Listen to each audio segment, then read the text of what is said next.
Senior politician Motkupalli Narasimha గారు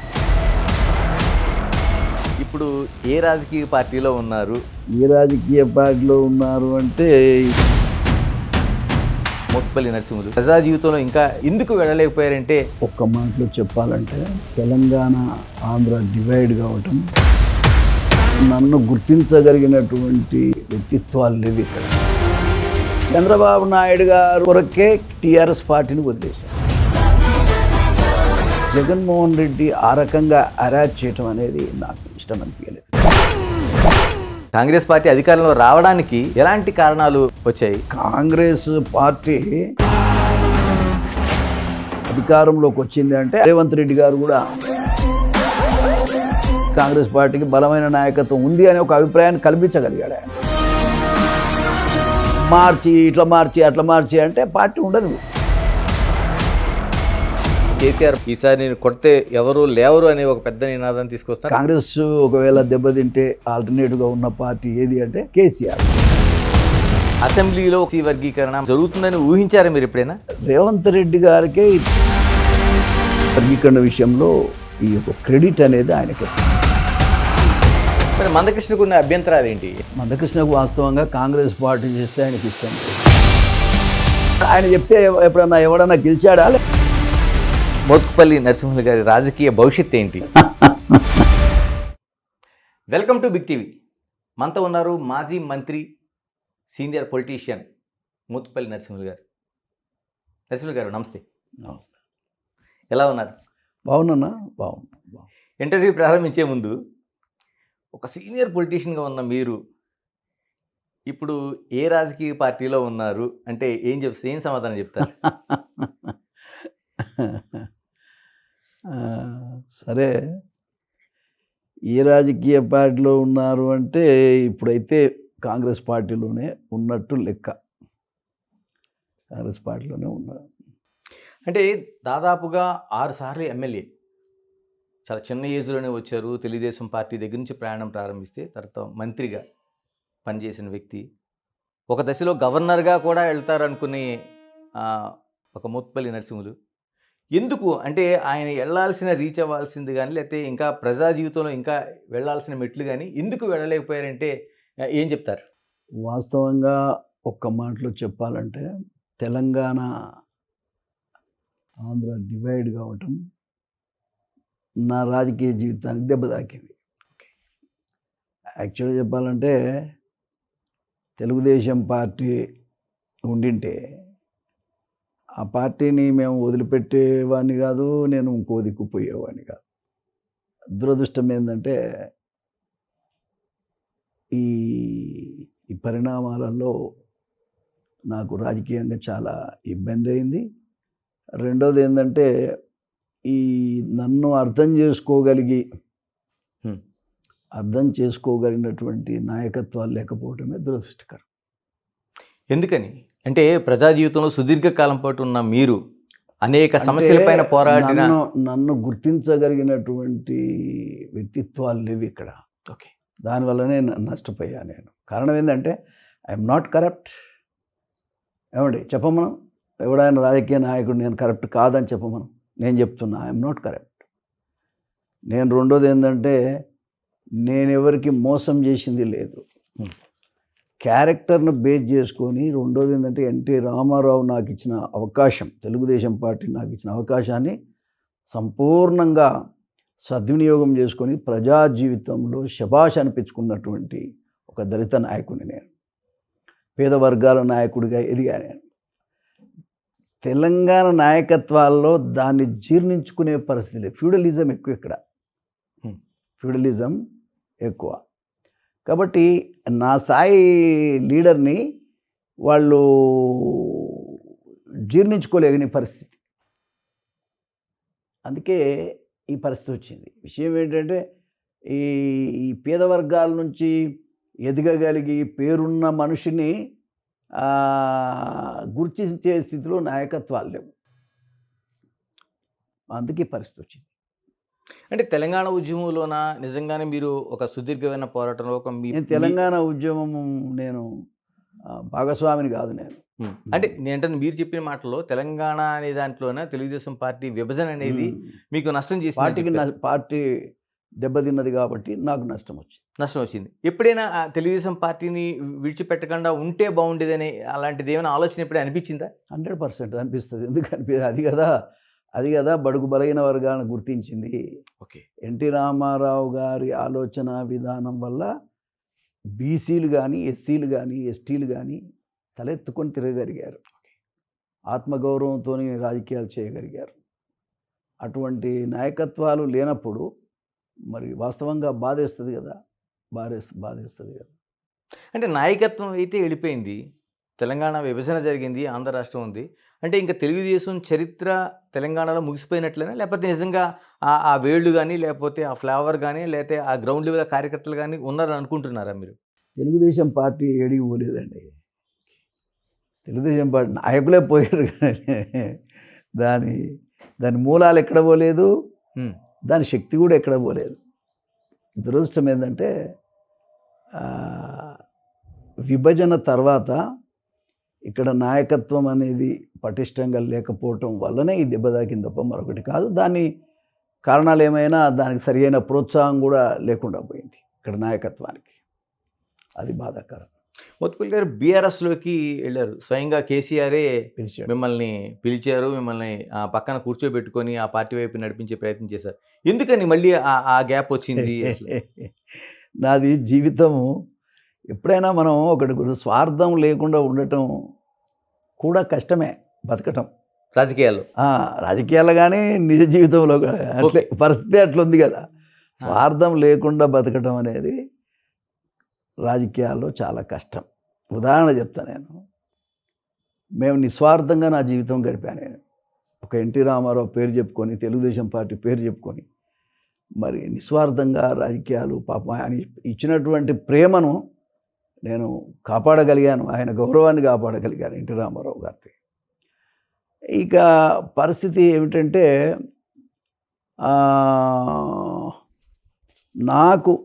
నాకు వ్యక్తిగతంగా తెలుగుదేశం పార్టీ దాని యొక్క శక్తి పేద ప్రజలకు బాగా ఉపయోగపడింది.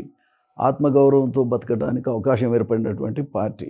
అయితే నా విషయంలో ఈ బీఆర్ఎస్ పార్టీలో చేరటం అంటే పాపం చంద్రశేఖరరావు గారు నాకేమీ పార్టీని విడిపోయేంత ఇబ్బంది ఏం పెట్టలే నన్ను. కాకపోతే ఏంటంటే సరే అక్కడ ఉండే పరిస్థితులు అక్కడ ఉన్నాయనుకోండి. అయినప్పటికీ ఈ మన చంద్రబాబు నాయుడు గారు అరెస్ట్ కావటం, ఆయనను జైల్లో పెట్టడం. అంతకుముందు కూడా చంద్రబాబు నాయుడు గారు ఒక సందర్భంలో చాలా ఏడ్చాడు. ఆయన తన భార్య పైన కామెంట్ చేసే సమయం చాలా ఏడ్చాడు, మామూలుగా ఏడవలే. ఓకే. నేను ఒక సందర్భంలో ఏడ్చాను. నన్ను పార్టీ పరంగా ఇబ్బంది పెట్టినప్పుడు, ఇబ్బంది నాకు జరిగినప్పుడు నేను ఏడ్చాను. అవును, ఆ ప్రెస్ కాన్ఫరెన్స్లో నేనే సాక్షి. అంతకంటే ఎక్కువ ఏడ్చాడు ఆయన. ఏడ్చాడు. 40 ఏళ్ళు ఆ పార్టీని పట్టుకొని ఉన్నటువంటి వ్యక్తిగా, చంద్రబాబు నాయుడిని నాయకుడిగా స్వీకరించినటువంటి వ్యక్తిగా ఆఫ్టర్ ఎన్టీ రామారావు తర్వాత సరే నాకు వ్యక్తిగతంగా, నాకు రాజకీయంగా చాలా నష్టం జరిగింది. ఈ డివిజన్ రావటం, ఆ డివిజన్లో నన్ను, నా వ్యక్తిత్వాన్ని గుర్తించకపోవటం కొంచెం ఇబ్బంది అయింది. అయినప్పటికీ చాలా బాధపడ్డాను నేను ఆ ఇష్యూలో. అయినప్పటికీ ఆయన జైలుకు పోవటం, ఆయన ఎక్కి ఏడవటం నాకు చాలా బాధ. నేను ఏడ్చిన. ఆయన ఏడ్చిన రోజున అసెంబ్లీలో అదే అమ్మగారిని ఏదో అంటే చంద్రబాబు నాయుడు స్వయంగా ఏడవటం, ఆయన మామూలుగా కాదు, ఎక్కి ఏడ్చాడు. ప్రెస్ కాన్ఫరెన్స్లో కూడా ఆయన ఎక్కి ఏడ్చాడు. ఎంతైనా ఆ స్నేహం అనుకో, ఆ బంధుత్వం అనుకో, ఆ బంధం అనుకో, అది నా మనసు కదిలిచ్చేసింది. ఎందుకంటే నేను శక్తిగల్లోనే, నేను ఏదైనా మనం భుజం అడ్డం పెడితే ఆయన కొంచెం మేలవుతుందేమో అనేటువంటి అభిప్రాయానికి వచ్చాను నేను. రెండోది ఏందో ఒకరోజు దోమలు గరుస్తున్నాయని, ఆయనను చంపే అవకాశం ఉందని జైల్లో ఇట్లాంటి న్యూస్ అంతా బయటకు వచ్చింది. జైల్లో చంపే అవకాశం ఉంది, అంతకుముందు ఎవరో చచ్చారని. జైల్లో ఉన్నవాడు. మరి ఈ పరిస్థితులన్నీ చూస్తూ ఉట్టిగా కూర్చోవాలంటే నాకు మనసు ఒప్పలే. కారణం ఏంటంటే అటాచ్మెంటే, ఒక మాటలో చెప్పాలంటే. అదర్వైజ్ నాకేమి వేరే ఇదేం లేదు, కేవలం అటాచ్మెంటు ఉన్న అనుబంధం. చంద్రబాబు నాయుడు గారు కూడా కష్టపోతూ 24 గంటలు పనిచేసే మనిషి. ఇక ఆయన క్రిమినల్ కాదు, కాకపోతే వ్యక్తిగతంగా మనకు కొన్ని ఇబ్బందులు జరగవచ్చు. కానీ జగన్మోహన్ రెడ్డి ఆ రకంగా అరాచ్ చేయటం అనేది నాకు ఇష్టం అనిపించలేదు. ఇష్టం అనిపించకపోగా చాలా బాధేసింది. రెండోది ఏంటంటే, మరి మనము ఆయనను విడిపించాలనేటువంటి దాంట్లో ఉండాలి, ఆయనకు సపోర్టుగా మనం నిలబడాలి. ఈ టైంలోనే మన మానవత్వం ఏందనేది కూడా మనం చెప్పగలగాలి. ఎందుకంటే రాజకీయాలు చేసేది, ఇప్పుడు ఎవరైనా కష్టాల్లో ఉంటే ఆ కష్టంలో మనం అంతకుముందు కలిసి ఉన్న స్నేహితులుగానైనా ఆయనకు అండగా ఉండాల్సిన అవసరం కూడా ఉందిగా.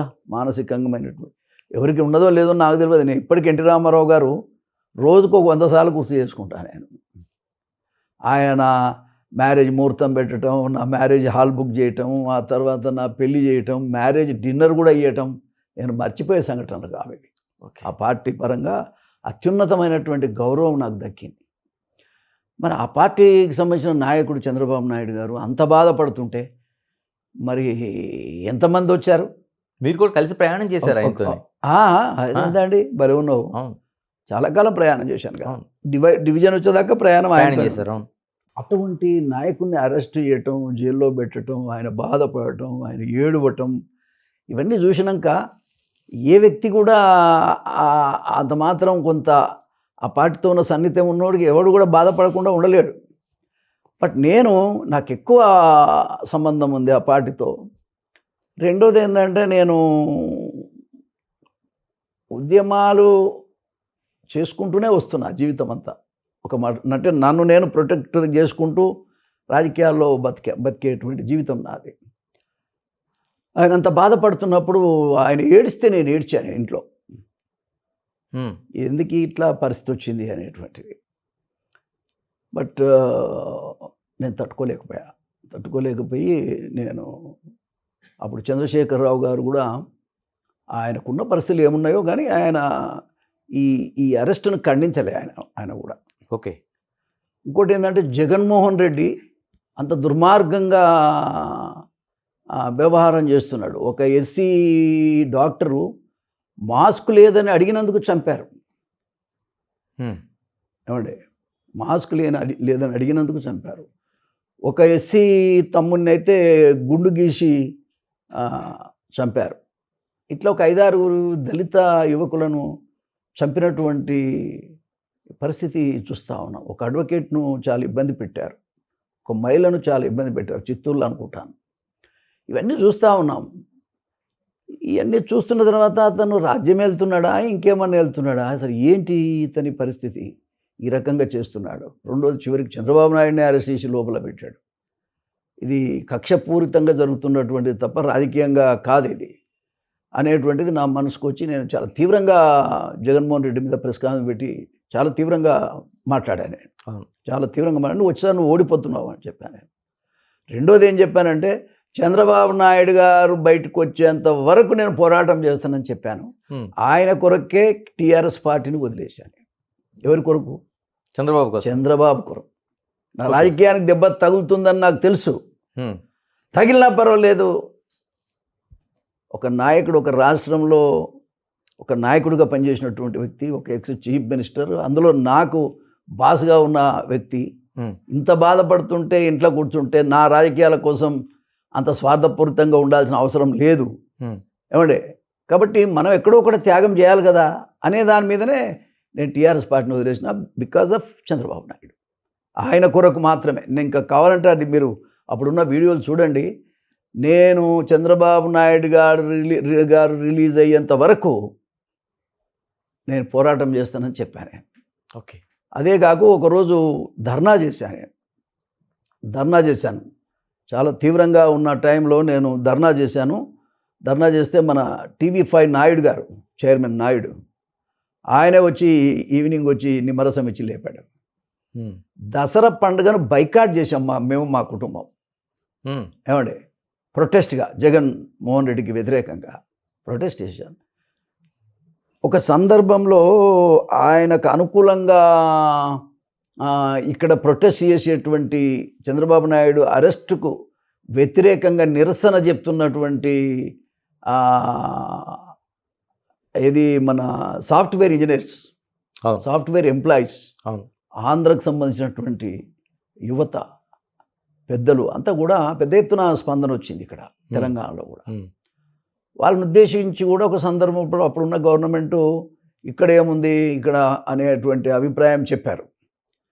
నేను దానికి వ్యతిరేకంగా కూడా ఆ రోజు నేను ఇచ్చినటువంటి స్టేట్మెంట్ల వల్ల అక్కడ ఆంధ్రలో ఒక ఊపు వచ్చింది, తెలంగాణలో కూడా ఊపు వచ్చింది. విన్నారా? ఆ దశలో నేను మూమెంట్ చేశాను. ఆనాడు వాస్తవంగా నన్నేమి కేసీఆర్ గారు ఒక మాట అన్నదేం లేదు. కానీ నేనే మరి చంద్రబాబు నాయుడు జరిగినటువంటి అన్యాయం మీద నేను స్పందించి నా రాజకీయ జీవితాన్ని కూడా వదులుకొని ఆయన కోసం నేను పనిచేశాను. కలిసారా తర్వాత ఏమైనా చంద్రబాబుని ఏమైనా అంటే ఆ జైలు నుంచి వచ్చారు, ప్రభుత్వం మీరు అనుకున్నట్టుగానే మారింది, ఇప్పుడు సీఎంగా ఉన్నారు, కలిసారా ఎప్పుడైనా? ఇప్పుడు ఏమనగలుగుతా సార్, ఆయన ముఖ్యమంత్రి కావాలనుకున్నాం. ఒక సందర్భంలో అప్పుడు నేను అప్పుడు కారు అని చెప్పాను. అప్పుడంటే ఆనాడు జరిగిన పరిణామాలను బట్టి కాలేదు కూడా. ఈసారి చంద్రబాబు నాయుడే ముఖ్యమంత్రి, జగన్ ప్రజాద్రోహిగా చెప్పాను. చంద్రబాబు నాయుడు గారు ముఖ్యమంత్రి అయ్యారు. నేను స్పందించినటువంటి నా జీవితం కూడా అరే ఏదైనా కానీ ముఖ్యమంత్రి అయ్యారనేటువంటి తృప్తి నాకుంది. ఇక సరే నన్ను పిలిచారా అంటే పిలుస్తాడేమో ఎదురు చూస్తున్నాం. ఎప్పుడన్నా రాజకీయాల కొరకు కాకపోయినా అనుబంధం కొరకైనా ఆయన కోసం నేను ఒక పార్టీనే వదిలిపెట్టి త్యాగం చేసినందుకైనా ఎప్పుడైనా పిలుస్తుండొచ్చు. ఇలాగే రాష్ట్రంలో రాజకీయాల కోసం ఒకసారి మాట్లాడుకుందాం. బీఆర్ఎస్ దాదాపుగా తెలంగాణ తెచ్చిన పార్టీగా ఆ పార్టీ ప్రమోట్ చేసుకుంది. తర్వాత ఒక 2 అంటే దశాబ్ద కాలం పాటు అధికారం ఇచ్చింది. ఎందుకు ప్రజలకు దూరం అయింది అనుకుంటున్నారు? ఎందుకంటే సుదీర్ఘ రాజకీయ అనుభవం మీరు. అట్లా కాదు, ఇప్పుడు ఏ పార్టీ అయినా 10 ఏళ్ళ అధికారంలో ఉండటం అనేది చాలా గొప్ప. 10 ఏళ్ళ అధికారంలో ఉన్న తర్వాత వ్యతిరేకత కూడా వస్తుంది. ఏ పార్టీ మీదైనా వచ్చింది. ఎన్టీ రామారావు గారు ఆయన మాండలిక విధానం తీసుకొచ్చి పటేల్ పటివారి విధానం రద్దు చేసి, ఒక మాట మనం అనుకుందాం, మహిళలకు ఆస్తిలో హక్కిచ్చి, మహిళలకు పొలిటికల్గా 9% అనుకుంటాను ఆ రోజులలో రిజర్వేషన్స్ ఇచ్చి, బీసీలకు 20% రిజర్వేషన్లు ఇచ్చి, తర్వాత ఎస్సీలకు గురుకుల పాఠశాలలు పెట్టి, ఇల్లు కట్టి, పక్కా గృహ నిర్మాణం పెట్టి, ఇవన్నీ చేసిన టైంలో కూడా ఆయన ఓడిపోయాడు.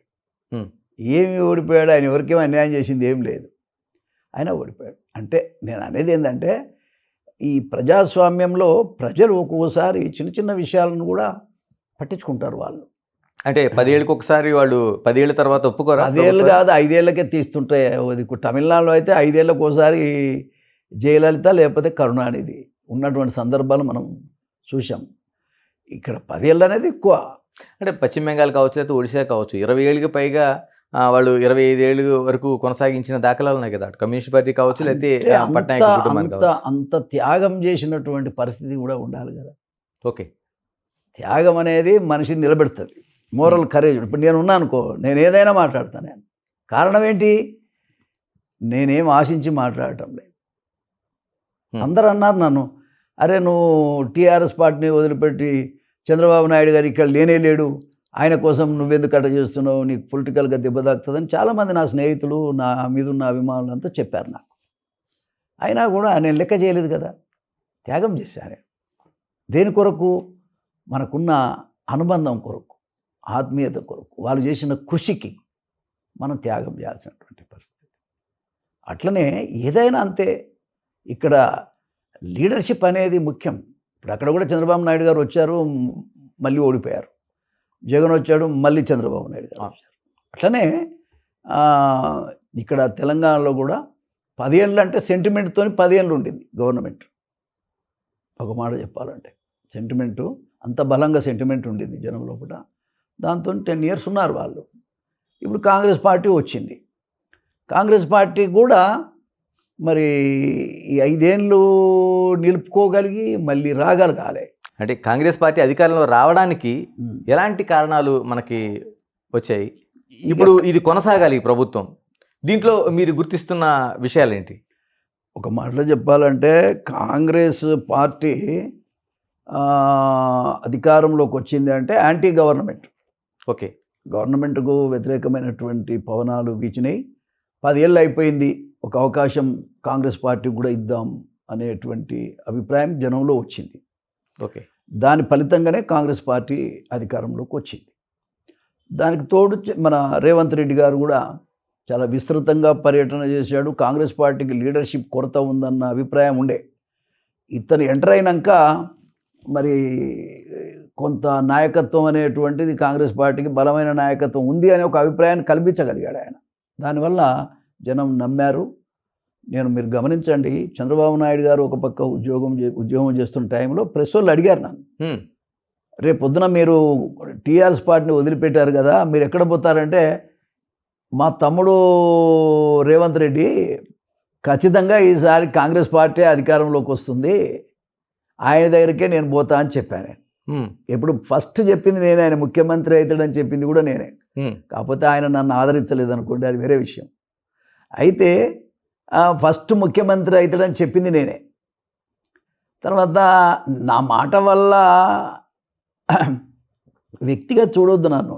నేను ఒక వ్యవస్థలో కులానికో లేకపోతే ప్రాంతానికో లేకపోతే పేద ప్రజల వాయిస్ నేను. అటు అసెంబ్లీలో కానీ 40 సంవత్సరాలు. కాబట్టి ప్రజలు మరి నాలాంటోడు ఖచ్చితంగా కాంగ్రెస్ పార్టీ వస్తుందని చెప్పిన తర్వాత ఎంతో ఊపు వచ్చింది వాతావరణంలో. ఎంతోమంది నాకు ఫోన్లు చేసి ఈ మాట ఇట్లనే మాట్లాడు సార్ అనేటువంటి సందర్భాలు ఉన్నాయి. ఏదేమైనా అధికారంలోకి రావటానికి గల కారణం యాంటీ గవర్నమెంట్. 10 ఏళ్ల తర్వాత ఖచ్చితంగా యాంటీ గవర్నమెంట్ అనేది ఏర్పడటం సహజం. ప్రజల్లో ఒపీనియన్ చేంజ్ అవుతుంది. దాంట్లో భాగంగా తర్వాత లీడర్షిప్ విషయానికి వచ్చేటప్పటికి రేవంత్ రెడ్డి గారిని ప్రజలు నమ్మారు, నాయకత్వాన్ని నమ్మి ఓట్లేశారు. కాబట్టి అధికారంలోకి వచ్చింది. ఇలా జరుగుతున్న పరిపాలన చూస్తున్నారు, ఏమనిపిస్తుంది? కాంగ్రెస్ పాలనలోన మీకు ప్లస్ ఆర్ మైనస్? అసలు కాంగ్రెస్ పార్టీ అధికారంలోకి వచ్చింది సంతోషమే. కానీ కాంగ్రెస్ పార్టీని అంటే అంతకుముందు అంటే మాకు సంబంధమే లేదు కాంగ్రెస్ పార్టీ, తెలుగుదేశం పార్టీలో మేము ఉన్నాం. ఆ పార్టీ ఉన్నదే గట్టుంటుందనే ఒక అభిప్రాయం ఉండేది. పెద్ద పట్టించుకున్నటువంటి దాఖలాలు కూడా లేవు. కానీ ఇప్పుడు మనం ఆ పార్టీలో ఉండి చూస్తున్నా నేను, పార్టీలో ఒక హైకమాండ్లో కానీ ఇక్కడ కూడా కానీ ఒక రివ్యూ లేదు. ఓకే. ఒక రివ్యూ లేదు. మంచి ఏంది, చెడు ఏంది ఆలోచన చేయగలిగే. ఇప్పుడు ఇన్ని రోజులు అయింది, ఇంత పెద్ద మనిషిని 6 సార్లు గెలిచాను, ఒక దళిత నాయకుడు అంటే పట్టుకొని అసలు ఎంతో గౌరవించాల్సినటువంటి అవసరం ఉంది. పార్టీకి లబ్ధి తీసుకోవాల్సినటువంటి అవసరం ఉంది. కానీ రైట్, ఏదన్నా పొరపాటు జరిగితే కూడా దాన్ని సరి చేసుకోవాల్సిన అవసరం ఉంది, నాది కానీ పార్టీ పరంగా కానీ. ఇంతవరకు కనీసం పిలిచి మాట్లాడినోడే లేడు. ఉదాహరణ చెప్తున్నాను నేను, పిలిచి మాట్లాడినోడు లేడు. కారణం ఏంటంటే పార్టీ మీద ఎవరికి ఆ పార్టీ బతకాలనే అభిప్రాయం ఉంటే కదా. ఇప్పుడు అదే టీఆర్ఎస్ పార్టీ, తెలుగుదేశం పార్టీ ఇవైతే అరే ఎవరైనా ఎవరికి బాధపడుతుండొచ్చు, ఎవరికి అన్యాయం జరిగి ఉండొచ్చు అని రివ్యూ చేసుకుంటారు వాళ్ళు లోకల్గా. ఈ పార్టీలో ఇదేమో నేషనల్ పార్టీ, ఇది హైకమాండ్ ఏమో ఢిల్లీలో ఉంటుంది. వాళ్ళను కొంతమంది మిస్గైడ్ చేయటం వల్ల వాళ్ళు మిస్గైడ్ అయ్యే అవకాశం ఉంది. ఆ రకంగా జరిగిన పరిణామాలలో ఇవాళ పార్టీ కొట్టుమిట్టాడుతుంది. పార్టీ అసలు డిసిప్లిన్ కొరత ఉంది పార్టీలో. ఓకే. డిసిప్లిన్ లేదు, క్రమశిక్షణ లేదు. క్రమశిక్షణ ఉంటే ఎవరికి వాళ్ళే ప్రకటన చేయరుగా, ఎవరికి వాళ్ళే ప్రకటన చేయరు. ఇప్పుడు నిన్న ఇదేంటి క్యాబినెట్ విస్తరణ అంటున్నారు. అంతకుముందు జరిగిన దాంట్లోనే తప్పులు జరిగినాయి. అంతకుముందు టికెట్ల పంపిణీలో తప్పులు జరిగినాయి. జనం ఎట్లొస్తారంటే ఆ పార్టీని మీద వ్యతిరేకత ఉంటే పార్టీ కోటేస్తారు, వ్యక్తులు ఎవరైనా చూడరు. ఇప్పుడు వ్యక్తులను చూస్తే వచ్చిన మనుషులు కాదు, పార్టీని చూసి గెలిచింది, నాయకత్వం వహించింది రేవంత్ రెడ్డి. దాంట్లో 1-2 పర్సనాలిటీస్ కూడా ఉన్నాయి. మంచి పర్సనాలిటీసే ఉన్నాయి. కానీ మరి ఆ పర్సనాలిటీ విషయంలో కూడా ఈ బహునాయకత్వం వల్ల ఎవరు కూడా ఇంకొకరికి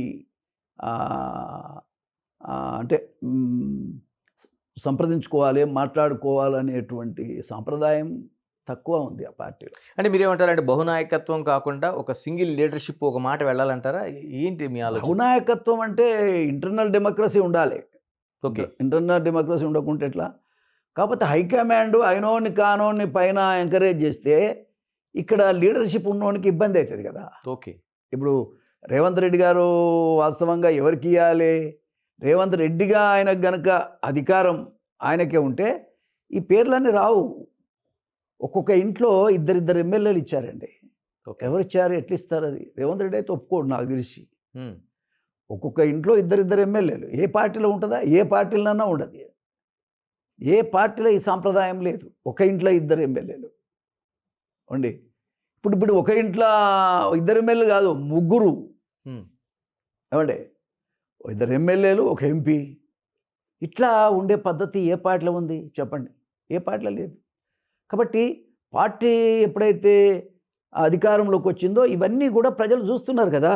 అరే వీళ్ళ ఇక్కడ డిసిప్లిన్ లేదు, పేద ప్రజలకు ఇక్కడ వాయిస్ లేదు, పేద ప్రజలకు ఇక్కడ అవకాశం లేదు.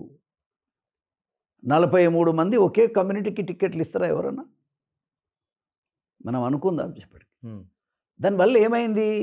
లీడర్కి ఇబ్బంది అయింది. ఓకే. ఉండని రేవంత్ రెడ్డి లీడరు, ప్రజలు ఒప్పుకున్నారు, అది వేరే విషయం. కానీ ఆర్గనైజేషన్లో కూడా, వ్యవస్థలో కూడా ఒక పద్ధతి ఉండాలి కదా. ఆ పద్ధతిగా చేయడానికి రేవంత్ రెడ్డి గారికి పూర్తి అధికారాలు లేవు. ఓకే. ఉండాలంటారు మీరు? ఉండాలి. 100% రేవంత్ రెడ్డికే ఉండాలి 5 ఏళ్ళు. తర్వాత మంచి కానీ చెడు కానీ. ఓకే. రేవంత్ రెడ్డి వల్ల నాకేం మేలు జరగలే, కానీ ఉండే పద్ధతి చెప్తున్నా. పార్టీ కోసం చెప్తున్నా. పార్టీ నిలబడాలి కదా. ఆ పార్టీలో మనం ఉన్నాం, పార్టీ నిలబడాలి కదా. కాబట్టి పార్టీలో డిసిప్లిన్ లేదు, ఆయనకు సంపూర్ణమైన అధికారం లేదు. సంపూర్ణమైన అధికారాన్ని ఇచ్చి ఆయన మీద కూడా ఖచ్చితంగా ఒక నిఘా ఉండాలి, కాదని నేను చెప్పను. ఇప్పుడు మీనాక్షి గారు వచ్చారు, వాళ్ళు ఇచ్చే రిపోర్ట్ని బట్టి పిలుచుకొని మాట్లాడుకోవాలి. ఈయన కూడా పోవాలి, రావాలి. ఇప్పుడు జనరల్గా ఎట్లుంటుందంటే 50 సార్లు పోయిండు రేవంత్ రెడ్డి అనేది పత్రికల్లో చూస్తున్నాం, టీవీలలో చూస్తున్నాం. ఎక్కడ? ఢిల్లీకి. ఏమనుకుంటారు ప్రజలు? ఏమనుకుంటారు? అరే ఏ ముఖ్యమంత్రి అయినా పొద్దున్న లేచి ఆ ఢిల్లీకే పోతున్నా అంటే. ఇంతకుముందు కూడా ముఖ్యమంత్రులు, కాంగ్రెస్ ముఖ్యమంత్రులను అదే మాట మీద ఓడగొట్టారు. ఏమంటే ఒక రాజశేఖర రెడ్డి ఒక్కడే అటు హైకమాండ్ను కంట్రోల్ చేయగలిగిండు, ఇటు స్టేట్ పార్టీని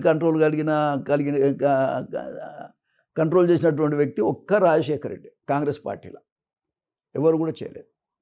కాబట్టి రేవంత్ రెడ్డి కూడా ఆ స్టైల్లో నడుపుతాడని అనుకున్నాం. కానీ పరిస్థితులు చూస్తే, టికెట్ల పంపినప్పుడు చూసినా, ఇప్పుడు క్యాబినెట్ విస్తరణ విషయం చూస్తే ఎవరు చూసినా నాకే వస్తుంది అంటున్నారు. ఓకే. ఆల్రెడీ అధికారంలో ఉన్న కుటుంబాలే మళ్ళీ అధికారం మాకు కావాలని అడుగుతున్నారు. మరి పేద ప్రజలంతా ఇక్కడ ఓట్లేసి గెలిపించిన పేద ప్రజల సంగతి ఏంది? వాళ్ళని ఎవరు గౌరవించాలి, ఎవరు రెస్పెక్ట్ చేయాలి చెప్పండి? ఎంతవరకు న్యాయం ఇది? కాబట్టి ఖచ్చితంగా బీసీ, ఎస్సీ, ఎస్టీ, మైనార్టీ వర్గాలకే మంత్రి పదవులలో చోటు ఉండాలి. కనీసం అప్పుడు జరిగిన పొరపాట్లు ఏం జరిగినా అవి పక్కన పెట్టి ఇప్పుడన్నా పార్టీ ఆ విధంగా పోతే రేపు భవిష్యత్తు ఉంది పార్టీకి. ఓకే. పూర్తి అధికారం రేవంత్ రెడ్డికే ఇవ్వాలనేది నా అభిప్రాయం. 5 ఏళ్ళు ఇదేదో మార్చి ఇట్లా మార్చి అట్లా మార్చి అంటే పార్టీ ఉండదు. ఏదో గతంలో లాగా సోనియా గాంధీ వచ్చినాక ముఖ్యమంత్రులను మార్చే పద్ధతి కూడా పాపం ఆమె పెట్టుకోలేదు. గొప్ప విషయం. సోనియా గాంధీ రాహుల్ కూడా ఒక మాట కట్టుబడి ఉన్న మనిషి, తెలంగాణ ఇవ్వాలనుకుంటే ఇచ్చిన మనిషి, మా నాయకురాలు. కాబట్టి అట్లా చేస్తారని నేను అనుకోను. కానీ ఒకవేళ చేస్తారని కూడా ప్రచారం వస్తుంది. అది జరిగే పరిస్థితి లేదు. కొన్ని జరిగితే మాత్రం పార్టీ కూడా ఉండదు కాంగ్రెస్ పార్టీ. అంటే అలాంటి మార్పు ఏదైనా జరిగితే పార్టీ నష్టమేది. పార్టీ కొనసాగలేదు రేవంత్ రెడ్డిని కాదని ఇప్పుడున్న పరిస్థితులలో. కాకపోతే ఆయనకు ఫ్రీడమ్ లేదు. డిస్టర్బెన్స్ ఉంది. ఈ డిస్టర్బెన్స్ను తగ్గించుకోవడానికి ఢిల్లీకి పోవాల్సిన పరిస్థితి ఉంది. ఢిల్లీకి పోయినప్పుడల్లా ప్రజల్లో పలచనయ్యేటువంటి ప్రమాదం ఉంది. ఊకే రేవంత్ రెడ్డి గారు ఊకే ఫ్లైట్లను తిరుగుతూ అట్టనే ఉన్నారు ఆల్రెడీ. ఇలాగ మరోవైపు బీఆర్ఎస్ రాజకీయాలు అయిపోద్దాం. ఇప్పుడు కేసీఆర్ కాబట్టి నేనేమంటా అంటే రేవంత్ రెడ్డి గారికి గనక అధికారం ఇస్తే పేద ప్రజలకే ఆయన ఈసారి అధికారం అప్పజెప్పి ఆయన గౌరవాన్ని పెంచుకునే అవకాశం ఉంది.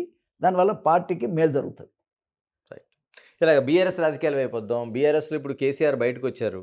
అంటే ఫామ్ హౌస్ విడిచిపెట్టి వచ్చిన తర్వాత ఆయన ఈసారి నేను కొడితే ఎవరు లేవరు అనే ఒక పెద్ద నినాదం తీసుకొస్తున్నారు. అసెంబ్లీ కూడా ఒకసారి వచ్చి వెళ్ళారు.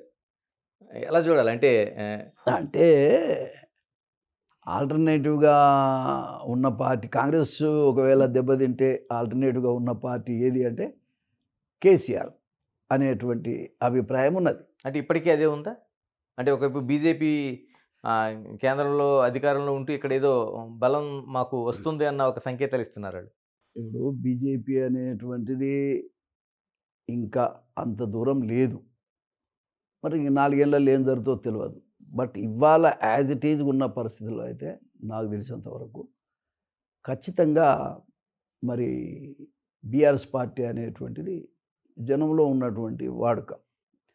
కాబట్టి ఇంకా టైం ఉన్నది కదా. న్యాచురల్గా ప్రతిపక్ష పార్టీ వాళ్ళు ఎవరు చూసినా మేమే గెలుస్తామంటారు కదా. బీజేపీ పార్టీ వాళ్ళు కూడా మేమే అధికారంలోకి వస్తామని చెప్పటం సహజమే కదా అది. కాబట్టి మొన్న వాళ్ళకు 8 ఎంపీలు వచ్చాయి. ఎమ్మెల్యేలు కూడా మంచిగానే వచ్చారు. కాబట్టి వాళ్ళకు కొంత బలం పెరిగిందనేటువంటి అభిప్రాయంలో వాళ్ళు ఉంటారు. కాబట్టి వాళ్ళు చెప్పుకోవడంలో తప్పేం లేదు. బీఆర్ఎస్ పార్టీ వాళ్ళు ఏమనుకుంటారంటే మొన్నటిదాకా మేము పరిపాలించాం కాబట్టి తప్పకుండా ఏదైనా ఛాన్స్ ఉంటే మాకే ఉంటుందనే అభిప్రాయం వాళ్ళకు ఉండటం. దాంట్లో తప్పు కూడా ఏం లేదు. ఇలా అధికారం సంబంధించి చూస్తే ఒకవైపు కేటీఆర్ ముందుగా ప్రయాణం చేస్తున్నారు, హరీష్ రావు ఉంటున్నారు. అంటే మళ్ళీ కేసీఆర్ని ముందుకు తీసుకొచ్చి ఆ ప్రయాణం జరిగే అవకాశం ఉందా? లేకపోతే ఏమైనా ఈ కొత్త లీడర్స్ని పెట్టే అవకాశం ఏమైనా కనిపిస్తుందా? కేసీఆర్ బ్రతికున్నంత కాలం ఆయన ఏం కాదనరు వాళ్ళు. హరీష్ రావు ఎటు పోడు, కేటీఆర్ ఎక్కడ పోడు, వాళ్ళ కుటుంబ సభ్యులు కూడా ఎవరు ఎక్కడ పోరు. వాళ్ళంతా కలిసే ఉంటారు, కలిసే రాజకీయం చేస్తారు వాళ్ళు. మరోవైపు అసెంబ్లీలో ఉండే చర్చల కోసం మాట్లాడదు. ఎందుకంటే 6 సార్లు ఎమ్మెల్యేగా మీరున్నారు సుదీర్ఘకాలంగా పాటు. అప్పటికి ఇప్పటికీ పోలికని కాదు, కానీ ఇప్పుడుండే ఆ చర్చలు కావచ్చు, లేకపోతే మాటల తీరు కావచ్చు, ఏమనిపిస్తుంది మీలాంటి సీనియర్లకి? చాలా గలీజ్ ఉందండి. నేను బహుశా 40 ఏళ్ళ నా రాజకీయ జీవితంలో దగ్గర 30 ఏళ్ళు ఎమ్మెల్యేగా ఉన్నా. అసలు 30 ఏళ్ళు ఎమ్మెల్యేగా ఉండటం కాకుండా చర్చ చేస్తే ప్రతిపక్ష పార్టీ వాళ్ళు మాట్లాడితే అధికార పార్టీలో ఉన్న వాళ్ళు సరదాగా దాన్ని స్వీకరించి క్రిటిసిజాన్ని ఆన్సర్ చేసినటువంటి సందర్భాలను నేను చూశాను. ఒక మాట ఒకవేళ ఎవరైనా తప్పు మాట్లాడినా ఏదో రకంగా సరిచేసేటువంటి పరిస్థితులను కూడా చూశాను. కానీ ఇప్పుడు ఏముందండి, నువ్వెంతరా అంటే నువ్వెంతరా అన్న అభిప్రాయం ఏముంది తప్ప సరైన పద్ధతి లేదు. ప్రతిపక్ష పార్టీ మాట్లాడకుండా చెయ్యాలనేది అధికార పార్టీని ఇరకాటంలో పెట్టాలనేది ప్రతిపక్ష పార్టీ అట్లా కనపడుతున్నాయి. అది కరెక్ట్ కాదు. ఏది అవసరమో గదేం మాట్లాడాలి, ఎంతవరకు మాట్లాడనో అంతవరకే మాట్లాడితే అది ప్రతిపక్షం యొక్క ఆలోచన విధానం అట్లుండాలి. అంతేగాని వాళ్ళు సరిగా లేరు, అధికార పార్టీలో ఉన్న వాళ్ళు కూడా సరిగా లేరు. ఎస్సీ వర్గీకరణ సంబంధించి మీరు కూడా ఆ పోరాటంలో ఒక భాగస్వామిగా చాలా కాలం నడిచారు, ఆ ప్రయాణాన్ని కొనసాగించారు. ఇప్పుడు కాంగ్రెస్ పార్టీ చాలా కాలంగా సార్ మొత్తంగా నేనే నడిచాను. దాని మొత్తంగా నేనే నడిచాను. ఈ వర్గీకరణ విషయంలో ఎన్నడూ కూడా నేను పక్కకు తప్పింది లేదు. ఎప్పుడైనా ఊహించారా ఇలాగా అసెంబ్లీలో ఒక తీర్మానంగా ఎస్సీ వర్గీకరణ, మాదిగలకు సంబంధించి ఈ వర్గీకరణ జరుగుతుందని ఊహించారా మీరు ఎప్పుడైనా? కాదు. ఒకటి ఏంటంటే ఇక్కడ మెరకలు ఏంటంటే సుప్రీంకోర్టు జడ్జిమెంట్ ఇవ్వటం. అవును, పార్లమెంట్లో కాలేదు, ఇంకా పార్లమెంట్లో కాలే. అవును, సుప్రీంకోర్టు జడ్జిమెంటు ఆ రకంగా ఇస్తారని అయితే నేను ఊహించలేదు, ఉన్నమాట చెప్పాలంటే. కానీ ఇచ్చిన జడ్జిమెంటును ఇంత తొందరగా భుజానేసుకునేటువంటి నాయకుడు మన రేవంత్ రెడ్డి గారు. భారతదేశంలో ఇప్పుడు ఏ స్టేట్లో కూడా స్పందన రాలేదు. అవును. ఏ గవర్నమెంట్ కూడా ముందుకు వచ్చి సరే ఆల్రెడీ కొనసాగుతున్న స్టేట్స్ ఉన్నాయి. పంజాబ్ ఉన్నది, హర్యానా ఉన్నది, తమిళనాడు ఉంది. అయితే జడ్జిమెంట్ వచ్చినాక అవును. యాక్చువల్గా దీన్ని భుజాన వేసుకున్నది రేవంత్ రెడ్డి గారు. రేవంత్ రెడ్డి గారికే ఈ వర్గీకరణ విషయంలో ఈ యొక్క క్రెడిట్ అనేది ఆయనకే పోతుంది. ఓకే. ఒక మాటలో చెప్పాలంటే కాంగ్రెస్ పార్టీ హైకమాండ్లో ఉన్న పెద్దలు కూడా ఇది కాకుండా చేయాలనే అభిప్రాయం ఉన్నట్టుగా ప్రచారంలోకి వచ్చింది. నేనైతే చూడలేదు. కాబట్టి కొంత గ్యాప్ ఏర్పడ్డది. గ్రూప్ 1, గ్రూప్ 2 కూడా ఈ దీంట్లో అమలు చేస్తాననేటువంటి మాట ముఖ్యమంత్రి గారు చెప్పారు. ఏది వర్గీకరణలో భాగంగా. కానీ జాప్యం జరిగింది. కొంత ఆయన మీద చాలా ఒత్తిడి వస్తున్నట్టుగా తెలిసింది. దానివల్ల ఆయన ఏం చేయలేని పరిస్థితి ఒకటి.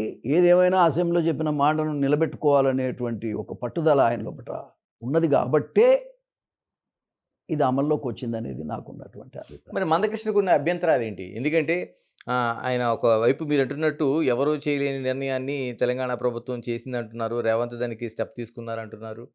మరి ఇలాంటి దశలోన మందకృష్ణకు ఉండాల్సిన అభ్యంతరాలు ఏంటి అసలు? మందకృష్ణకు వాస్తవంగా కాంగ్రెస్ పార్టీ చేస్తే ఆయనకి ఇష్టం లేదు. వ్యక్తిగతంగా అతనికి ఇష్టం లేదు ఆయనకి. ఈ సమస్య ఇంత ఈజీగా పరిష్కారం అవుతుందని కూడా మందకృష్ణ ఊహించలేదు. రెండోది ఏంటంటే ఇప్పుడు మాలాంటి వాళ్ళము దాన్నే పట్టుకొని ఉన్నోళ్ళమంతా కూడా అరే ఇది ఇంత తొందరగా ఈజీగా పరిష్కారం అయిపోవాలి, తొందర అయిపోవాలి. అయిపోతే ఈ జనానికి ఎన్నో ఏళ్ళుగా ఎదురు చూస్తున్నటువంటి ఇప్పుడు యాక్చువల్గా చెప్పాలంటే అది నా కళ, నా జీవిత కళ అది. అరే ఇది రాజ్యాంగబద్ధమైనటువంటి హక్కును ఏ కొందరో పొందాల్సిన అవసరం లేదు, అందరు పొందాలనేటువంటిదే. ఇందులో 59 కులాలు ఉన్నాయి తమ్ముడు. ఈ 59 కులాల వాళ్ళు కూడా ఖచ్చితంగా దీనివల్ల లాభం పొందాలి. ఏ ఒక్కరూ పొందటం అప్పుడంటే చదువుకోలేదు. 70 ఏళ్ళ కింద అంటే స్వతంత్రం వచ్చిన కాలంలో ఎవరు చదువుకోలేదు. ఎవరు చదువుకుంటే వాళ్ళకు లాభం జరిగింది, తప్పేం లేదు దాంట్లో. పొందిన వాళ్ళ గురించి కూడా వ్యతిరేకత లేదు. విన్నారా? కాబట్టి ఇప్పుడు అందరూ చదువుకున్నారు, అన్ని కులాలు జరుగుతున్నారు. ఇవన్నీ కులాలు, ఇదే ఒక కులం కాదు, ఇవన్నీ కులాలు. బట్ ఈ కులాలను ఒక షెడ్యూల్లో చేర్చినటువంటి పరిస్థితి తప్ప మరొకటి కాదు. అటువంటిప్పుడు అందరికీ లాభం జరగాలి కదా అనేదే ఈ పంచాయతీ. ఈ జనాభా ఎంత ఉంటే అంత, ఎవరెంత ఉంటే అంత అనే దాని మీదనే ఈ పోరాటం 30 ఏళ్ళుగా సాగుతూ ఉంది. కాబట్టి ఇది ఇమ్మీడియట్గా సాల్వ్ కావాలనేటువంటిది మా అందరి హృదయాల్లో ఉన్నటువంటి మాట నిజం. రేవంత్ రెడ్డి గారు దాన్ని భుజాన వేసుకొని 100% ఆయన హౌస్లో మాట్లాడినటువంటి మాట కట్టుబడి చేసినటువంటి వ్యక్తి రేవంత్ రెడ్డి గారు. అయితే మందకృష్ణ విషయం ఏంటంటే ఆయనను నేను వ్యక్తిగతంగా విమర్శ చెయ్యను. కానీ ఒకటి ఏంటంటే ఆయనకి ఎందుకు ఇది ఇంట్రెస్ట్ లేదు. అందుకే కదా మమ్మల్ని కులాన్ని కూడా పిలవకుండా కులం కాని వాళ్ళను ఎంటేసుకొని ముఖ్యమంత్రిని కలిశాడు. 4వ తారీఖు నాడు ఆయన తీర్మానం ప్రవేశపెట్టారు అసెంబ్లీలో. అది ఆయనకి ఇష్టం లేదు. ఆ రోజు నుంచి 1 వీక్ ఎక్కడ పోయిండో కూడా తెలియదు. నేను ఒక 100 ఫోన్లు చేసినా రెస్పాన్స్ లేదు నాకు. ఒక 100 ఫోన్లు అంటే మంచి పరిణామం వచ్చింది. మరి దీన్ని మనం ఆహ్వానించాలి, ఇంకా వేరే రకంగా మాట్లాడొద్దని చెప్పడానికి నా ప్రయత్నం. కానీ అది అందుబాటులోకి రాలేదు, చెప్పే అవకాశమే అతను ఇవ్వలేదు. ఎవరైతే ఏబిసిడి వద్దు అనేటువంటి కులాలు ఉన్నాయో వాళ్ళని వెంబడి పెట్టుకొని పోయి ముఖ్యమంత్రిని కలిశాడు. అది చాలా బాధాకరమైన విషయం. నేను భరించలేకపోయా. చాలా బాధేసింది నాకు. 40 ఏళ్ళ రాజకీయ జీవితంలో నేను మందకృష్ణని ఇట్లాంటి ఉద్యమం అసలు ఈ జాతిని ఎట్లా పైకి తీసుకురావాలి, వీళ్ళకి గుర్తింపు పెట్టరావాలి, ఎన్టీ రామారావు దయ వల్లనైతే అన్ని రకాలుగా మనకు అవకాశం ఉంది, దీన్ని బాగా వృద్ధిలోకి తీసుకురావాలనేటువంటి ఒక ఆతృత నేను యువకుడిగా నాకు మనసులో ఉన్నటువంటి పరిస్థితుల్లో ఈ అబ్బాయి నాకు కలిశాడు. కలిసినప్పుడు అతన్ని నేను ఏ పరిస్థితుల్లో కూడా మనకు నాయకత్వం లేదు, నాయకత్వం ఉండాలంటే ఖచ్చితంగా ఆర్గనైజేషన్ పరంగా మనం పెంచాలి, కులపరంగా నాయకులను పెంచాలని ఈ కృష్ణని ముందట పెట్టాం. ఈ కృష్ణను ముందర పెట్టడమే కాదు, అడుగడుగునా అతనికి ఏ ఆపద వచ్చినా, అతనికి ఎన్ని ప్రాబ్లమ్స్ వచ్చినా, ఈయన ఎవరిని ఇబ్బంది పెట్టినా ఇవన్నీ కూడా సాల్వ్ చేసుకుంటా వెనక ఉన్నదే నేను. మీరు చూడండి, జైలుకు పోతే ఎవడన్నా మాట్లాడా? వారం రోజులైనా ఎవడు కనీసం బయటకు వచ్చి ఒక మాట మాట్లాడలే.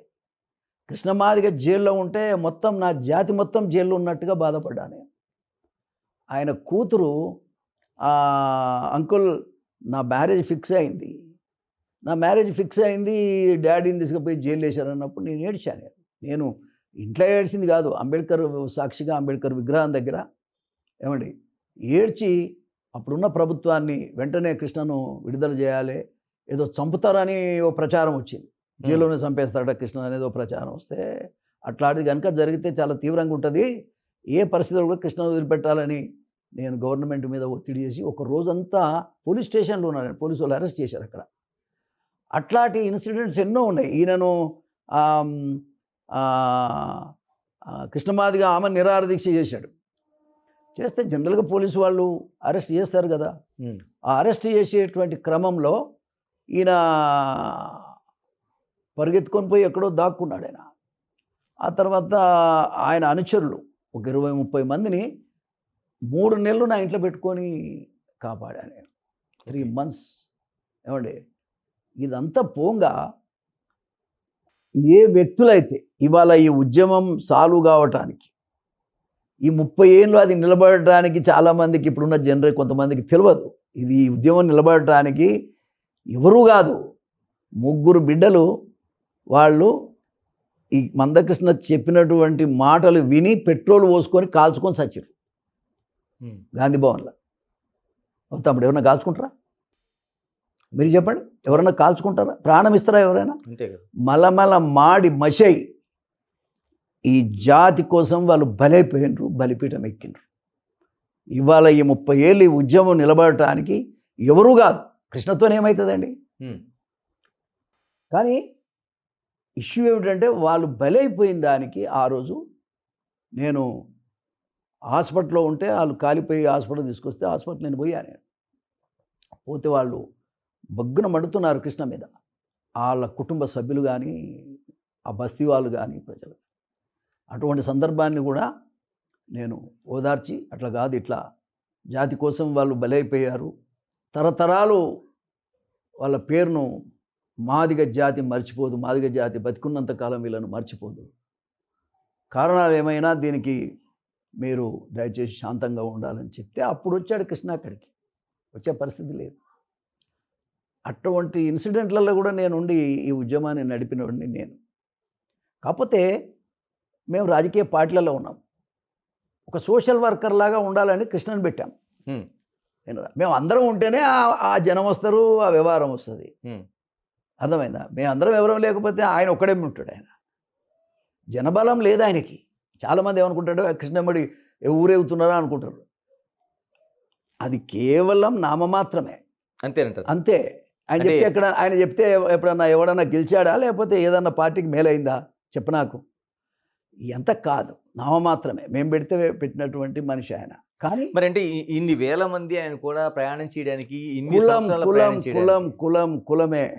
ఇప్పుడు అట్లా అనుకుంటే ఆయన పోటీ చేశాడు 3 సార్లు, మరి మాదిగో లోట్లు వేశారా చెప్పండి? ఏ లేదు కదా. అంటే మాదిగల ఓట్లతోనే విజయం, అది వేరు. అది వేరు. కనీసం మాదిగోళ్ళని వేయాలిగా, మాదిగోళ్ళనే వేయాలి కదా, వేయలేదు కదా. ఎందుకు అంటే అతను is not a leader, is only మేమందరం పెట్టినటువంటి ఒక సోషల్ వర్కర్ మట్టుకే, అంతే. Is not a leader. ఇప్పటి నుంచి ఏమన్నా వేరే పార్టీలలో చేరు, లేకపోతే ఆయన ఒక పార్టీ పెట్టుకొని ఎదిగితే నేను కాదన్నాను. కానీ ఇప్పటిదాకా మేము కన్సిడర్ చేసేది అతన్ని ఒక సోషల్ వర్కర్గానే మేము కన్సిడర్ చేసాం.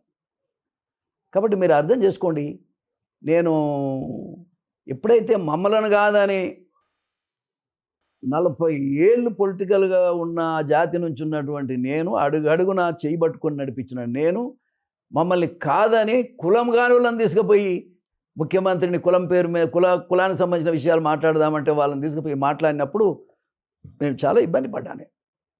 కులానికి ఏం వాల్యూ ఉంది, నాయకులకి మనకేం వాల్యూ ఉన్నది, తప్పు కదా అతను చేసే పని అనేటి దాని మీదనే నేను కూడా డిఫర్ అయ్యి రేవంత్ రెడ్డి గారు చేసింది ఏదైతే ఉందో అది 100% కరెక్ట్. దాని మీద అందరం సపోర్ట్ చేయాల్సిందే. ఈ సమస్య ఇంతటితో పోవాలి. ఎవరైతే ఏ ఏ తమ్ముళ్ళు యువకులు బలిదానం చేశారో, బలిపీఠం ఎక్కారో, త్యాగాలు చేశారో, రక్త తర్పణం చేశారో మన జాతి కొరకు, వాళ్ళను మర్చిపోవద్దు అని వెంటనే నేను 4వ తారీఖు నాడు తీర్మానం ప్రవేశపెట్టిన తర్వాత వెంటనే వాళ్ళ ఇళ్ళలో పోయాను నేను. ఒక విచిత్రకరమైన పరిణామం మీరు అర్థం చేసుకోవాలి. ఒక ఉద్యమకారుడు ఆయన మాటలు విని ఎంతో నమ్మకంతో కుటుంబాలను కూడా వదిలేసి వాళ్ళు చచ్చిపోయారు. ఒక్కసారన్నా విజిట్ చేయాలన్నా వద్దా సార్? ఒక్కసారన్నా ఆత్మ బలిదానం చేసుకున్నారు, బలిదానం అయ్యారు కదా. మరి అటువంటి వ్యక్తుల ఇళ్లకు ఒక ఉద్యమకారుడిగా వెళ్ళాలన్నా వద్దా? ఆయన మాటని చచ్చారు కాబట్టి. ఇంకా అర్థమవుతుందా పాయింట్? ఆయన మాటలు విని ఈ ఉద్యమం కొరకు పెట్రోల్ పోసి కాల్చుకున్నారు. పోసుకొని కాల్చుకున్న వ్యక్తుల కుటుంబాలను దర్శించాలన్నా వద్దా? ఎందుకు వెళ్ళలేదంటారు? అదే కదా మరి ప్రశ్న. వెళ్ళలేదు ఆయన. వెళ్ళకపోగా వాళ్ళు పాపం అడుక్క తినే పరిస్థితిలో ఉన్నాను నేను పోతే. అయ్యా ఆ రోజు చనిపోయిన రోజు వచ్చారు మీరు కూడా, మరి మా పరిస్థితి ఇట్లా ఉందయ్యా, మా పిల్లలు మేము పోగొట్టుకున్నాం, మా పరిస్థితి ఇట్లా ఉందని వాళ్ళు చెప్పారు. చాలా బాధేసింది. చాలా అంటే చాలా బాధపడ్డా నేను కొన్ని విషయాలు భరించలేను. వెంటనే వాళ్ళతో మాట్లాడి అక్కడి నుంచి మా ఎమ్మెల్యే, కాంగ్రెస్ పార్టీ ఎమ్మెల్యేలతో మాట్లాడా, తర్వాత రాజనరసింహతో మాట్లాడా, మా మంత్రి గారు దామోదర్, మా కులానికి సంబంధించిన మంత్రి గారు దామోదర్ రాజనరసింహతో మాట్లాడి ఒకరొకరికి 5-5 లక్షల రూపాయలు ఇప్పించాను. మీరు చూసే ఉంటారు, ఏది మన టూరిస్ట్ ప్లాజాలో మీటింగ్ పెట్టి ఒకరొకరి దగ్గర ఒక 40 లక్షల రూపాయల వరకు ఇమ్మీడియట్గా పంపిణీ జరిగింది. అది రాజనరసింహ నాయకత్వంలోనే జరిగింది, మంత్రి గారి నాయకత్వంలో. అంటే వాళ్ళకి ఎంతో రావాల్సినటువంటి డబ్బులను కూడా, వాళ్ళ పేరు మీద వసూలైన డబ్బులు కూడా మాకు ఇవ్వలేదనేది వాళ్ళ తల్లిదండ్రుల యొక్క ఆవేదన చెప్తున్నారు. అప్పుడు ఎంత మనసు బాధేస్తుంది చెప్పండి, చాలా బాధకరం. ఉద్యమంలో బలైపోయిన వాళ్ళను కూడా పరామర్శించలేని పరిస్థితిలో ఆయన ఉన్నాడంటే ఆయనకు ఉద్యమం పట్ల, మాదిగ జాతి పట్ల ఏ రకమైన అభిప్రాయం ఉందో గమనించాలి. అంటే 40 ఏళ్ల తన కృషికి ఏదైతే ప్రధాని నరేంద్ర మోదీ ఈ రోజున దానికి ఆచరణలో పెట్టడానికి ఆయన చేసిన కృషి అని ఆయన కన్నీరు కార్చాడు పట్టుకొని. ఒక మాట చెప్తాను నీకు, ఎవరు కార్చారు కన్నీరు? మందకృష్ణమాదిగ కన్నీరుకు పెద్ద లెక్కేముంది. కానీ ప్రైమ్ మినిస్టర్ రావటం అనేటువంటిది, ఆ మీటింగ్ రావటం అనేది గొప్ప, ప్రైమ్ మినిస్టర్ గారి గొప్పతనమే అది. ఏది కిషన్ రెడ్డి గారు ఆర్గనైజ్ చేశారు. అయితే ఆ మీటింగ్ కూడా దళితులు వచ్చిన మీటింగ్ కాదు అది, మీకు తెలుసో లేదు. ఆ మీటింగ్ కూడా బీజేపీ ఆర్గనైజ్ చేసిన మీటింగ్ అది. విన్నారా? అదంతా ఒక రాజకీయాల కొరకు వాళ్ళు చేసినటువంటి ప్రయాణం. అయితే దాన్ని కూడా నేనేం తప్పుపట్టాం. అంటే బీజేపీ ఓన్ చేసుకుంటుంది ఇప్పుడు మా కృషి ఫలితంగానే ఈ రోజున వర్గీకరణ బిల్లు తెలంగాణ అసెంబ్లీలో కావచ్చు, అయితే సుప్రీంకోర్టు తీర్పు అంత తొందరగా రావడానికి గల కారణం ఉంటుంది. నేను మాట చెప్తా, కారణాలు ఏమైనా సెంట్రల్ గవర్నమెంటు సుప్రీంకోర్టులో పాజిటివ్ అఫిడవిట్ ఇచ్చింది. ఓకే, అందుకు నరేంద్ర మోడీ గారికి, కిషన్ రెడ్డి గారికి కూడా నేను ధన్యవాదాలు తెలియజేస్తాను. దాంట్లో మనకు వేరే అభిప్రాయం లేదు. కులపరంగా జరిగిన న్యాయం కదా, ఇందులో రాజకీయాలు ఎందుకు మనకు? ఎవరు మన కులానికి న్యాయం చేస్తే, ఏ పద్ధతిలో చేస్తే వాళ్ళందరికీ ధన్యవాదాలు చెప్పాల్సిందే మనం. అన్ని కులాల వాళ్ళు కూడా ఒప్పుకొని ఉద్యమానికి సపోర్ట్ చేసినటువంటి ఉద్యమం ఏదైనా ఉంటే అది మాదిగల ఉద్యమం, దండోరా ఉద్యమం. కారణం ఏంటి అంటే, అరే వీళ్ళకి అన్యాయం జరిగింది, 70 సంవత్సరాలకు అన్యాయం జరిగింది అనేది అన్ని కులాల వాళ్ళు గమనించారు. అందరి సపోర్ట్ ఉన్నది, అన్ని రాజకీయ పార్టీల సపోర్ట్ ఉంది. ఈవెన్ టీఆర్ఎస్ పార్టీ కూడా ఆనాడు మన్మోహన్ సింగ్ గారి గవర్నమెంట్కు ఈడ రెజల్యూషన్ పాస్ చేశారు. కేసీఆర్ కూడా ఒకసారి పోయి మన్మోహన్ సింగ్ను కూడా కలిశాడు, వారికి కూడా ధన్యవాదాలు. ఇప్పుడు అడుగడుగున అందరూ సపోర్ట్ చేశారండి. ఫైనల్గా కేంద్ర ప్రభుత్వం చేసే తప్ప ఇది కాదు సార్. ఇది అంటే పార్లమెంట్లో జరగాలి, పార్లమెంట్లో రెజల్యూషన్ పాస్ చేసి పార్లమెంట్లో చట్టం తీసుకొస్తే తప్ప ఇది సాధ్యం కాదు. కానీ అదృష్టం ఏంటంటే, కారణాలు ఏమైనా ఈ పంజాబ్ గవర్నమెంట్ ఉంది కదా, వాళ్ళు వేసినటువంటి పిటిషన్ ఏదైతే ఏబిసిడి వర్గీకరణ జరగాలని వాళ్ళు చేసినటువంటి పోరాటంలో భాగంగా అందరూ ఇంప్లీడ్ అయ్యారు. ఏమండి, దాన్ని దృష్టిలో పెట్టుకొని కేంద్ర ప్రభుత్వం కూడా పాజిటివ్గా అఫిడవిట్ ఇచ్చింది. దానివల్ల వాళ్ళ సెంట్రల్ గవర్నమెంట్ నుంచి వాళ్ళు పాజిటివ్గా ఉంటే మనకు మేలు అవుతుంది కదా సార్, న్యాచురల్గా. దాన్ని అయినా సరే మరి ఇక్కడ చాలా కాలం నుంచి ఇక్కడ 30 ఏళ్ళుగా పోరాటం జరుగుతూ ఉన్నది కాబట్టి రేవంత్ రెడ్డికి కూడా తెలుసు కాబట్టి ఆయన తొందరగా స్పందించగలిగిండు. స్పందించి కూడా ఇలా ఆయన అమలు చేయగలిగిండు. చాలా సంతోషం. ఇలా ఏపీ పరిస్థితి ఏంటి? ఎందుకంటే చంద్రబాబు నాయుడు ముందు నుంచి కూడా వర్గీకరణకి ఆయన సపోర్ట్ చేస్తూనే వచ్చాడు. ఇప్పుడు ఏపీలో చేస్తాడు కదా, ఆయన చేస్తానని అంటుండు కదా, చేస్తానని చెప్తున్నాడు. ఆయన మీద నమ్మకం ఉంది. ఎందుకంటే ఇంతకుముందు చేసింది ఆయనే. ఆయన చేసిన కృషి వల్లనే ఆ వర్గీకరణ అనేది అమల్లోకి వచ్చింది. కొంతకాలం 4 సంవత్సరాలు అనుభవించారు మాదిగలు. తద్వారా చాలా మేలు జరిగింది. ఇప్పుడు కూడా ఆయన 100% చేస్తాడనే నమ్మకం. అంటే నమ్మకం ఏముంది, మన తీర్మానం కూడా పెట్టారు. అయితే దాంట్లో ఏదో రోస్టర్ పద్ధతి ఏదేదో చెప్తున్నారు. అవన్నీ అవసరం లేదు. ఇక్కడ తెలంగాణ ఎట్లా జరిగిందో అట్లా చేస్తే చాలా మంచిది. ఎందుకంటే ఎల్లకాలం మనమే ఉండం కదా. కాబట్టి మరి ప్రజల్లో కూడా కన్ఫ్యూజన్ లేకుండా జనాభా ప్రాతిపదిక మీద ఎవరి షేర్ ఎంత ఉంటే ఆ షేరు వాళ్ళకి ఇచ్చేయాల్సినటువంటి అవసరం ఉంది. అయితే ఏదో రోస్టర్ పద్ధతిలో చేస్తున్నారనేదో గడబడి జరుగుతుంది అక్కడ. అది వింటా ఉన్నా నేను. ముఖ్యమంత్రి గారు కూడా చంద్రబాబు నాయుడు గారు గతంలో ఆయన చేసిన పద్ధతి చేయటమే మంచిది. గతంలో వారే చేశారు కదా. వారు చేసిన పద్ధతినే ఇలా సుప్రీంకోర్టు కూడా అనుసరించింది. వారు చేసే పద్ధతినే ఇలా తెలంగాణలో కూడా అనుసరించారు. Credit goes to him actually చెప్పాలంటే. చివరిగా చెప్పండి, మోత్కుపల్లి నరసింహులు గారి రాజకీయ భవిష్యత్తు ఏంటి? అంటే ఎలా చూడబోతున్నాం? నేను ఒక మాట చెప్తా తమ్ముడు. నేను ఆశించి పనిచేసేటోని కాదు. ఆశించి పనిచేసి నేను చిన్న వర్గాల నుంచి వచ్చిన. ఈ పేద వర్గాలకి ఈ చిన్న సహకారం. ఇప్పుడు మీరు ఒకటి గమనించండి, మా జిల్లాలో ఉన్న రాజకీయాలు మీకు తెలుసు. మా జిల్లా నల్గొండ జిల్లా అంటేనే అది ఎటువంటి జిల్లా అనేది మీ అందరూ తెలియదు కాదు. ఫ్యూడలిస్టిక్ డిస్టిక్ అది. మరి అటువంటి జిల్లాలో నేను 30 ఏళ్ళు ఎమ్మెల్యేగా ఉండగలిగాను, 6 సార్లు గెలిచానంటే మీరు అర్థం చేసుకోవాలి. కాబట్టి చిన్న ఆరోపణ కూడా లేనటువంటి బతికిన నాయకుడిని నేను. ఒక చిన్న ఆరోపణ నా మీద ఎవడు చేయలేడు, చేసే సాహసం కూడా ఎవడు చేయలేడు. ఎందుకంటే నేను ఎవరి దగ్గరని అన్యాయం చేసినోని కాదు, ఎవరిని ఇబ్బంది పెట్టినోని కాదు. నేను ప్రజలకు సేవ చేసి ప్రజల మన్నలను పొంది ఎంజాయ్ చేసినవాడిని. నేను ప్రజల ప్రేమను అసలు కుప్పలు కుప్పలుగా నా మీద పోసినటువంటి పరిస్థితి. ఇప్పుడు నేను ఇండిపెండెంట్గా కూడా నయా పైసా ఖర్చు కాకుండా గెలిచిన వ్యక్తిని నేను. నయా పైసా ఖర్చు కాకుండా ఇండిపెండెంట్గా కూడా గెలిపించిన ప్రజలు మా ఆలేరు ప్రజలు. మా ఆలేరు ప్రజలు, మా ఆలేరు దేవుళ్ళు వాళ్ళు నన్ను నిలబెట్టారు. ఒక టర్ము తుంగతుర్తి నుంచి కూడా నేను గెలిచాను. మొత్తంగా 6 సార్లు గెలిచాను నేను. నేను అనేది ఏంటంటే, నేను నన్ను కాపాడుకుంటే వాళ్ళకి లాభం, కాపాడుకోకపోతే వాళ్ళకే నష్టం. నాకు పోయేది ఏముంది సార్? నా చరిత్ర నాకుంది. ప్రజలకా పార్టీకా? ఏంటిది? పార్టీకి కానీ ప్రజల పాపం వాళ్ళు నన్ను రిసీవ్ చేసుకోవడం సిద్ధంగా ఉన్నారు. పార్టీలు కదా, పార్టీల పేరు మీద కదా ఇప్పుడు నడిచేది వ్యవహారం అంతా కూడా. కాబట్టి ఒకసారి ఇండిపెండెంట్ కూడా గెలిచాను నేను. అవును. కాబట్టి నేను అనేది ఏంటంటే, పార్టీ అనేటువంటిది కాపాడుకొని నాతో సేవ చేయించగలిగితే నేను జనానికి సేవ చేయడానికే బతుకుతున్నా కదా. నాకు ప్రజలకు పనిచేయడం నాకు అలవాటు. నన్ను ఉత్తగిట్లా కూర్చుని పెడితే న్యాయం కాదు కదా. అది వాళ్ళకే నష్టం. ఎంతమంది కలిస్తే నరసింహులు అవుతారు? ఎంతమంది నాయకులు కలిస్తే నరసింహులు అవుతారండి? చేయమని చూద్దాం. నాకున్న పేరు ఎవరికున్నదో ఒకసారి చూడండి మీరు.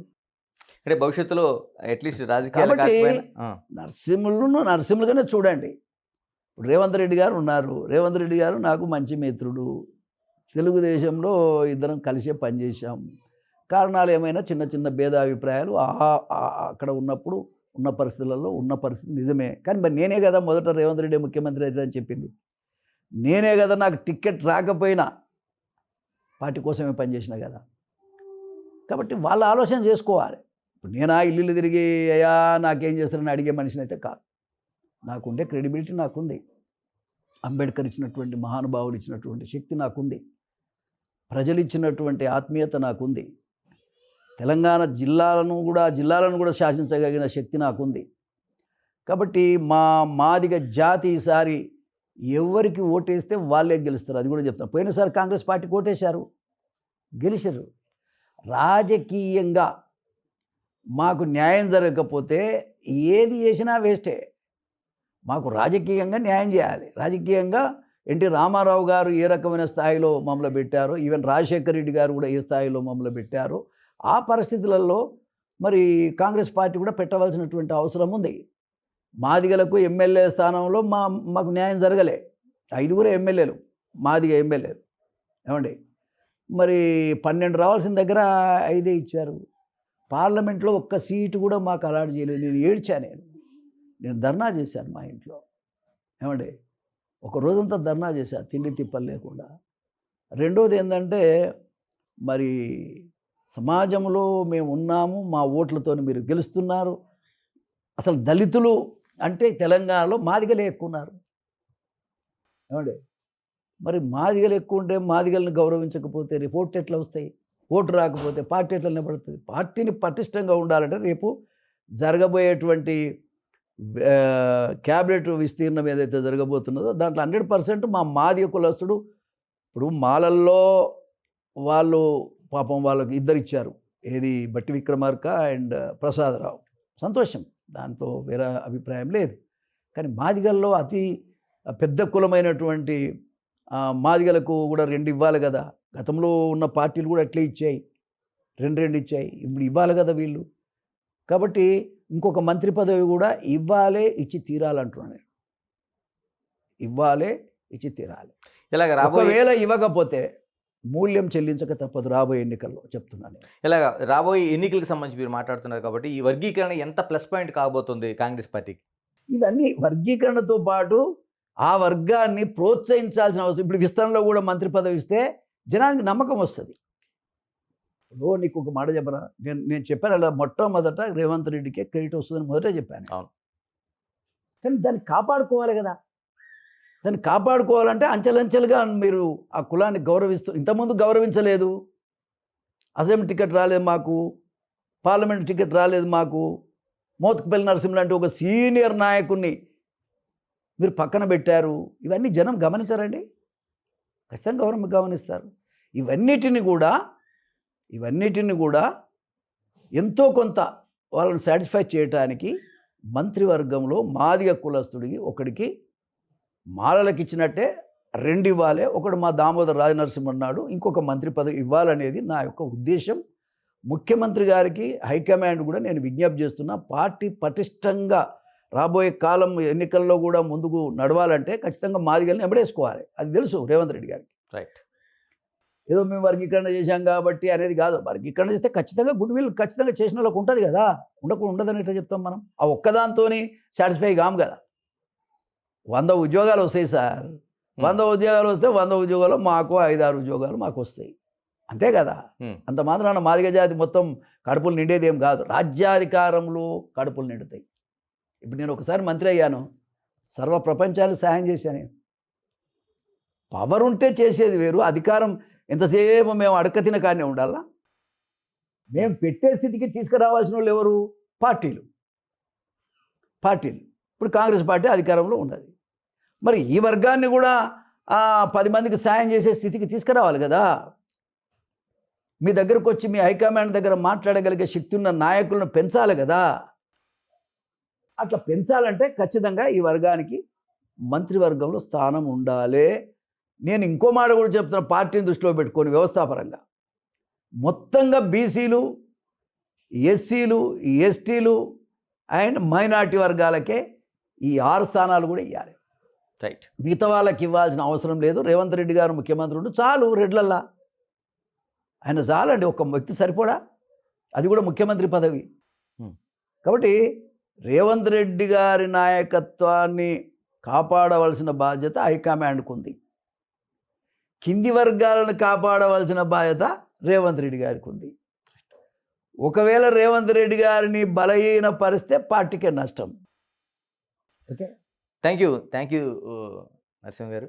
ఇది అంటే టోటల్గా కాంగ్రెస్ ఉండే రాజకీయాలు కావచ్చు, అటు బీఆర్ఎస్ రాజకీయాలు కావచ్చు, జరుగుతున్న ఎస్సీ వర్గీకరణ కావచ్చు, ఆయన సుదీర్ఘమైన ఒక 4 దశాబ్దాల రాజకీయ అనుభవంతో మోత్కుపల్లి మాట్లాడిన మాటలపైన మనం చూసాం. అంటే ఏదైతే వర్గీకరణతో పాటు రాజ్యాధికారంలో కూడా ఒక వాటా అనేది ఏ పార్టీ అయితే ఇవ్వగలుగుతుందో వచ్చే ఎన్నికల్లో వాళ్ళకే విజయం ఆ పార్టీ తీసుకొస్తుంది. ఎందుకంటే తెలంగాణలో మెజారిటీ ఉంది కాబట్టి అని చెప్తున్నారు. మరోవైపు రాష్ట్రంలో కాంగ్రెస్ పార్టీ అధికారంలో తీసుకురావడానికి కావచ్చు, లేదా మిగతా అంశాల్లో ఉన్న రేవంత్ రెడ్డి కూడా ఆ స్వేచ్ఛ, మరోవైపు ఆ విధానాలు తీసుకుని నిర్ణయాన్ని అధిష్టానం ఇవ్వాల్సిన అవసరం ఉందని స్పష్టం చేస్తున్నారు. Keep watching Big TV. This is Ganesh. For more videos like this, subscribe Big TV channel.